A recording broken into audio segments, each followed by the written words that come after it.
Hi, this is Nick Nicholson, Managing Director of the LS Civic Orchestra, and we're here today with Ron Row, who has been for 50 years associated with the orchestra, playing for 48 of them.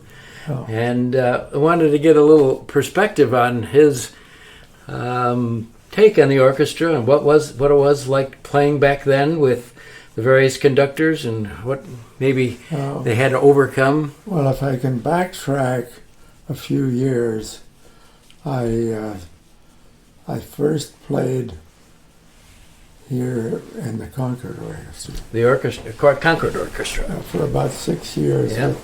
And the director was Attilio Poto. It's a while ago. He had been an oboe player with the Metropolitan Symphony in New York, the Opera Symphony. And he ended up here and conducted us in rehearsals in one of the schools in Concord, and then we played concerts in the Veterans Hall. Okay. And what brought you to the LS Civic Orchestra? Well, they changed conductors. Poto resigned or decided he couldn't do it anymore. And we got a new conductor, and his demands on the orchestra were more work than I could fit into with my working career. So that's one of the things we pride ourselves on, that we're more friendly and more forgiving, right? And it just happens that I got a call from Donald March, Don March, who was the music director for Concord. Excuse me, for LS. Lincoln-Sudbury. Lincoln-Sudbury. Yeah. And he told me that we were going to start an orchestra with students at the high school, with adults in the surrounding communities. And that sounded good to me. And he was the conductor for a couple of years. And, we also played the two formal concerts, and we had a Pops concert in June sometime in the Veterans Hall, and that was popular in the community. Yeah, it was my understanding that they formed the orchestra mostly from students because they didn't have a formal orchestra in the school, and the school teachers. Right. And so he asked me if I could join them, and that was a very timely thing for me to do because I wanted to. Now, Don, he was the first conductor of the orchestra, Yes, wasn't he? Don March. Yeah, was, Don March. Yeah. After a few years, he may have retired, or somehow Margaret Bossy I remember that name, Margaret. came in. She was already a teacher at the school. Her husband, I think, was a teacher also. And she conducted, I'd say, for about 6 years, at which point her husband retired and they moved to the Cape. So that we had to find a new conductor.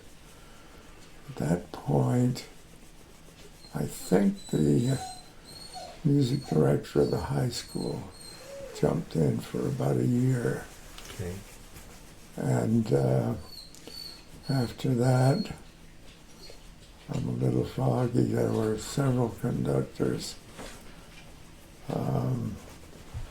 Pip Moss came along, and he was the longest serving conductor. Pip, who is a Lincoln resident, he lives close to you here, right. Down the block. He came from a musicals family. His father was a violinist in the Boston Symphony, and his mother was a fine pianist of professional grade. So he was. I served under Pip for many years. I joined under Pip 22 years ago, and he was a great conductor, and he loved the students, and he encouraged a lot of different. He was a fine cellist. Yes, I think his father was in the Boston. Yeah, he played violin in the second, and his mother was musical too. So what started you off on your musical career? How did you learn to play? It's interesting. When I was probably 4 or 5 years old, my family found me a piano teacher, German lady, Miss Baumer. How can I remember that name after so many years? Anyhow, when Hitler came to power, Hitler, yeah. she decided she was going to go back to Germany. And all of a sudden she'd gone. And my mother still wanted me to study piano, so I went to a Catholic girls' school. Now this was in 1935-ish, 36-ish? Well, let's see, I was born in 26, so I was I think it was about 7 years when I went to the 33, okay. Catholic school for a year, which I didn't like because they were knuckle crackers. In the meantime, my parents were looking around for another piano teacher, and they found a lady in the town we lived in who taught piano and English and violin.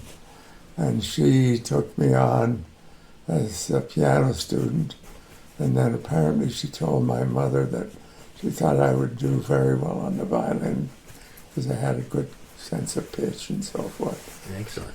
So I started violin when I was probably 7 or so, and just continued with Madame Vary, who we met in a Saturdays in a schoolroom of one of the French schools, and she walked up from her house, which was about 2 miles away. Oh my goodness! To give me lessons. Oh, and she gave lessons in the town on the railroad before my town, and then she hopped on the train and came down. Now you're brought up in Canada, right? Oh yes, all this is in Canada. This is all in Canada. Yeah, I was born So in Montreal yeah. and raised in Quebec. You told me that you got your undergraduate degree in Montreal? At McGill. McGill. Yeah, McGill. And you kept up your violin playing for all this time? Well, I didn't play. I played for the first year I was at McGill in the conservatory orchestra. Okay. And then the next year they got a conductor who was much more demanding. And I Once again, couldn't find real time just for that. trying to have fun, Yeah. right? So I heard about I had been singing in the church choir, and I heard about this choral society at McGill, and I joined that along with a friend of mine from the same town, so we could travel in and out by train if need be. So while I was at McGill, after that I sang in the choral society for 3 years more, and kept up my violin lessons until I was about 16. And That's good. 8 years of yeah, lessons? I played one concert I can remember in the town with various students of Madame Vary, who came from not only the town I lived in, but ones along the railroad that she had taught. Yeah. Then I came to graduate school down here. What school was it? What school? Oh, Harvard. Harvard. Yeah.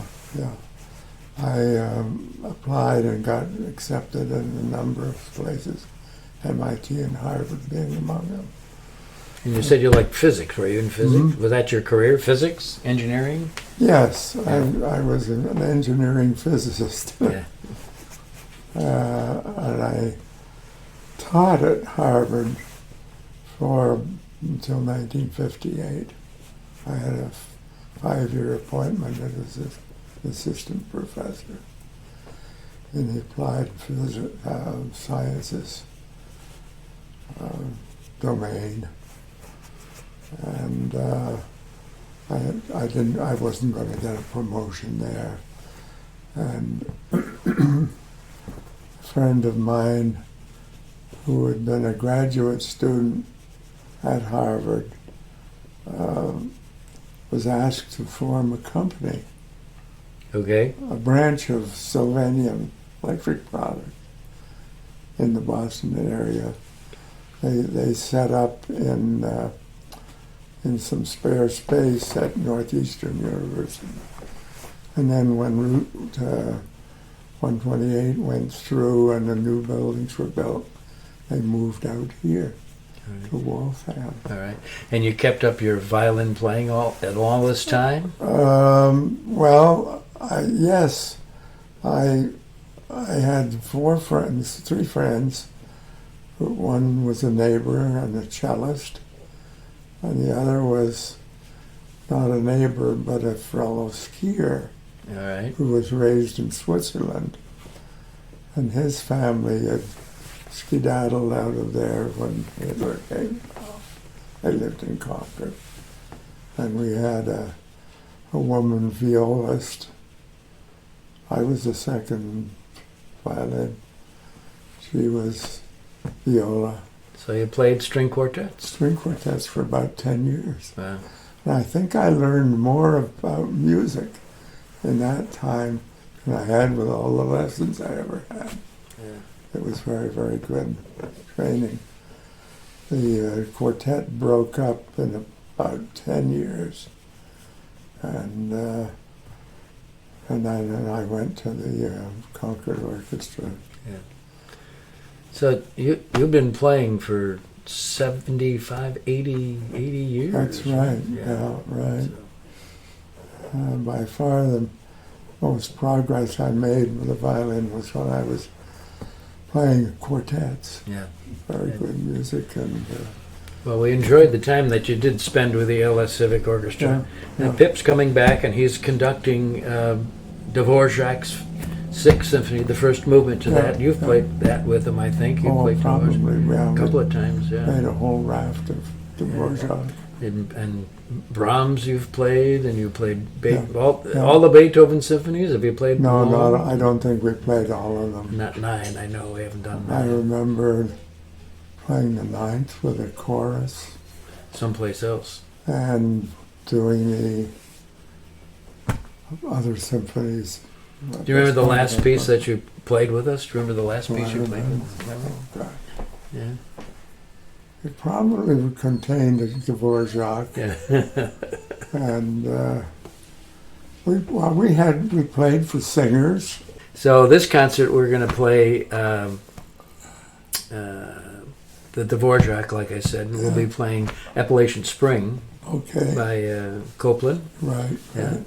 And then a very lovely little piece by Florence Price called Adoration, which is arranged. It was an organ piece, now arranged for orchestra.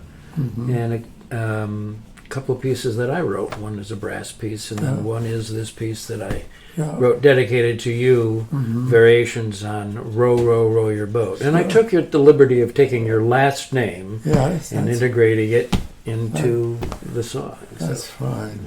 yeah. I rode boats a lot when I lived in the company town. So June, I hope you can be with us there. June 11th at 2:30.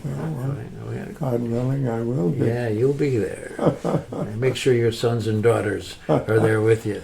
Well, I'll advertise it widely in the family. Okay. For many years, my wife and I went to the Boston Symphony. Yeah. We shared a ticket with 2 other families. So that made about 6 concerts a year at the Boston Symphony. Did you ever wish that you were up there playing with them? I have played on Symphony Hall. Oh, that's good. It's one of our regular concerts. We had one year there was um, an orchestra from Utrecht in the Netherlands, and they were touring, and somehow the information got to somebody in the orchestra, or the conductor at that time, that we could play a joint concert with them. Oh, nice. And again, it was a piece that had been written for the occasion. And I remember sitting in Symphony Hall in the back of the first violin section, sawing away on this piece. It helps when you have another 15 people in the section, right? Yeah, oh yes, definitely, right? Did you pass all your musical abilities down to any children or grandchildren? Yes. My son Frank studied piano until he was about 14. Yeah. And he got quite competent. He now plays for his own pleasure, but he's now a drummer in a rock band. Okay. And he and 3 other guys at LS formed when they were kids there. Good. And they play concerts around. They've played in the parade for the town of Lincoln for many years. And they rehearsed in my barn. No, right here. Yeah. And what about your grandchildren, huh? Any musical ability? Yes, my grandson Ronnie, who lives with me, and his wife and children, plays guitar. Okay. Yeah, Good. and he's quite experienced on that now. He took some lessons when he was very young. Started out on piano with a local teacher, and I remember he was part of one rehearsal of the teacher students, and we played duets together. That's fun. That's fun. Yeah. Yeah. My son Frank he's playing in a rock band on drums. That's good. And, Passes it down. My son Gordon, who's my youngest son, studied oboe while he was growing up, and I don't think he plays it anymore. You know, what they say about an ill wind that nobody plays good. Getting back to the LS, do you remember playing under Pip for years? He was was 27 years. Do you remember any favorite piece that you enjoyed playing with the orchestra? Well, the one I'm trying to recreate the name of was by a German composer, most known for child music, teaching kids percussion. Teaching kids percussion. That's interesting. Yeah, we played his best known piece, which involves a chorus, and it's about German students. Yeah. Can't remember. I'll have to look into the archives to see what piece that was. Because you played so many. You played all the, Mozart, and you played Brahms, and we played a lot of Schubert. And when you think of the piece we played had 22 percussion. Playing in the Concord Orchestra with Tilio Poto, we did two different performances with different principal singers of Aida. Yeah. Okay. Yeah. And we rehearsed that. I'm thinking we rehearsed it in the Concord High School. Anyhow, the last scene is Aida and her lover are imprisoned in a tomb. And to simulate the tomb scene, they had built a couple of columns that looked like they were ancient Egyptian. They were just made of cardboard and standing on the stage.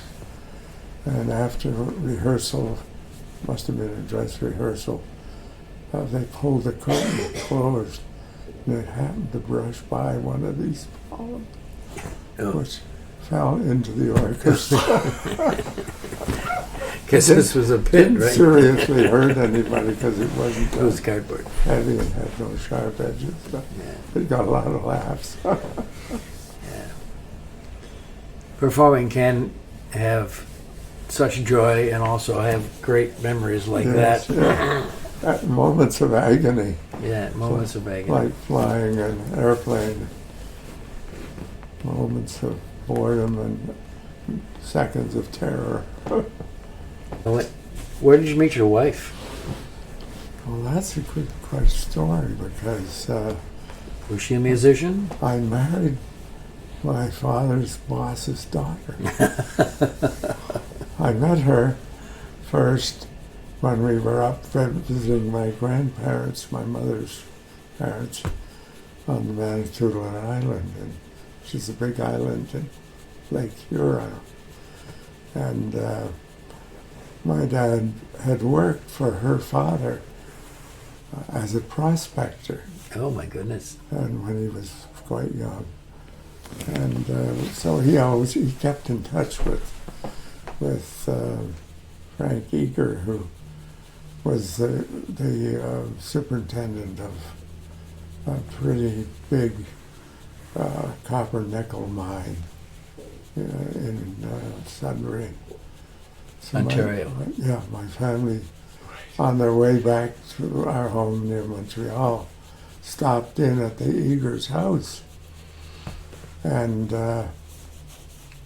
my younger brother was with us, and Jane was about 13, and I was 9. She's 4 years old. Jane, your wife. Yeah. Anyhow, they were living at one of the mines that he managed, and my brother had been given a bow and arrow kit, and so he showed how much fun it was to show that. And like a good brother, I said, "Oh, I can make you one of those, Jane. Take me out and show me what you've got growing in your backyard." Found a sapling, a small thing, cut it down, stripped the bark off it, found some string in the kitchen, and I guess we made an arrow out of some other twig lying around. So I remember that. I guess my younger brother did. And people said, poo-poo, that's all imagination. But I found in my wife's desk a school exercise book, that had the multiplication tables on the back and so forth. It was her journal that she wrote. Yeah. And she wrote up and said that we had a visit from the Row family. Yeah. A proof that... There you go. But, That's right. You're showing her your engineering skills at a very young age, right? Oh, right. Yeah. Well, I like to build stuff. That's what physicists do. Behind Now, with all her Totally engineering nice. ability, I was surprised you haven't built a violin, right? I couldn't do it better. My student violin was bought from a luthier in French who lived on one of the streets I walked up when I went from the train station to McGill. Fortier was his name. He made instruments, but mostly he was in the business of repairing stringed instruments. And and I've read about construction methods and so forth on violins. And I had a split in the top of my violin once. Okay. I think it was under the free foot of the bridge. And so I took it to a man in Belmont. He's no longer in the business. and he did a repair on it, which cost me about 3 times the price of the violin. But it's interesting to see how they do it. They take the top off. But before that, they make a plaster mold of the top. Mm-hmm. And then they take the top off, place it in the mold, and with a gouge, dig out material from the inside of the instrument. Make a little rounded groove, and then they fill that with a piece of wood that's been fitted to it, so that it gives strength Yep. to the area under the split. Yep. And that was very interesting. I think that cost me $800. Is that the violin you played in Civic for many years? I still have it. Yeah. Still have it. Great.